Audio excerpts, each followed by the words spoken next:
2010 world cup സോങ്ങായ വാക്ക വാക്കയ്ക്ക് പകരമായി 2026 ഡായ് ഡായ് സോങ്ങുമായി ഷാക്കിറ ചൂടുവെക്കുമ്പോൾ ഇങ്ങ് കൊച്ചു കേരളത്തിലിരിക്കുന്ന എനിക്ക് രോമാഞ്ചമൊക്കെ വരുന്നുണ്ട് കേട്ടോ. സിരകളിൽ ഉന്മാദം നിറയ്ക്കുന്ന ഫുട്ബോൾ ലോകകപ്പ് ദിനരാത്രങ്ങൾ വരവായി. കൂട്ടുകാർക്കും കുടുംബാംഗങ്ങൾക്കും ഒപ്പം ഉറക്കമൊഴിച്ച് ലോകകപ്പ് കാണാൻ നിങ്ങൾ റെഡിയായോ?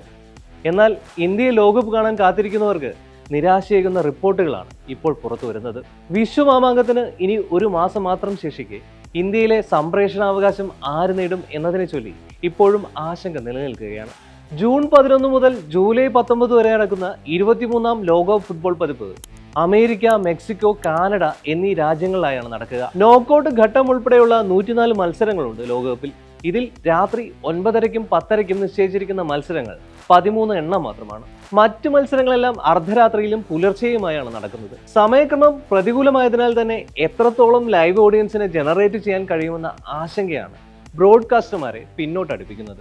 1.5 മണിക്കൂർ ഫുട്ബോളിനിടയിൽ പരസ്യം കാണിക്കാനുള്ള സാധ്യത കുറയുന്നതും കമ്പനികളെ സംശയമുന്നിൽ നിർത്തുന്നുണ്ട്. ഫിഫയുടെ കണക്കുകൾ പ്രകാരം 2022 ഖത്തർ ലോകകപ്പിന്റെ ഏറ്റവും വലിയ മാർക്കറ്റുകളിലൊന്ന് ഇന്ത്യ ആയിരുന്നു. ഖത്തർ ലോകകപ്പിന്റെ റൈറ്റ്സ് മുകേഷ് അംബാനിയുടെ ഉടമസ്ഥതയിലുള്ള വയാക്കോം 18 സ്വന്തമാക്കിയത് 574 കോടി രൂപയ്ക്കായിരുന്നു.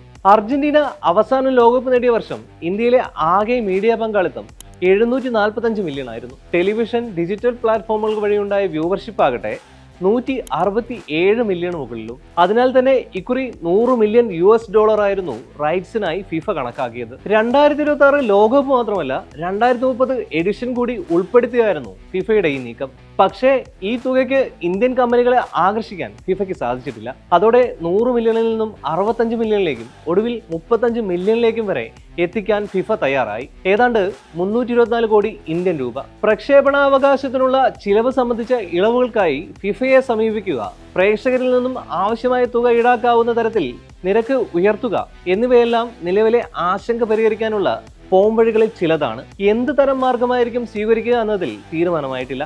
ഇന്ത്യയിലെ ലോകകപ്പ് സംപ്രേഷണ കാര്യത്തിൽ പ്രതീക്ഷയോടെ കാത്തിരിക്കുകയാണെന്നും അധികം വൈകാതെ അനുകൂല തീരുമാനം ഉണ്ടാകുമെന്നുമാണ് അഖിലേന്ത്യാ ഫുട്ബോൾ ഫെഡറേഷൻ പറയുന്നത്. സംപ്രേഷണം ദൂരദർശൻ ഏറ്റെടുത്തേക്കുമെന്നും സ്ഥിരീകരിക്കാത്ത റിപ്പോർട്ടുകളുണ്ട്. ലോകകപ്പിന്റെ ഇന്ത്യയിലെ സംപ്രേഷണാവകാശത്തിന് ജിയോ ഹോട്ട്സ്റ്റാർ വാഗ്ദാനം ചെയ്ത തുക വളരെ കുറവാണെന്ന് ചൂണ്ടിക്കാട്ടി ഫിഫ ആ കരാർ നിരസിച്ചിരുന്നു. തുടർന്നാണ് ദൂരദർശൻ ലോകകപ്പ് സംപ്രേഷണം ചെയ്യാൻ താല്പര്യം അറിയിച്ചത് അത്രേ. DD ചാനലിലും വേവ്സ് OTT പ്ലാറ്റ്ഫോമിലുമായി ലോകകപ്പ് സംപ്രേഷണം ചെയ്യാനാണ് ദൂരദർശന്റെ ആലോചന. തീരുമാനം ഉടനെ ഉണ്ടാകുമെന്ന പ്രതീക്ഷയിലാണ് രാജ്യത്തെ ഫുട്ബോൾ ആരാധകർ.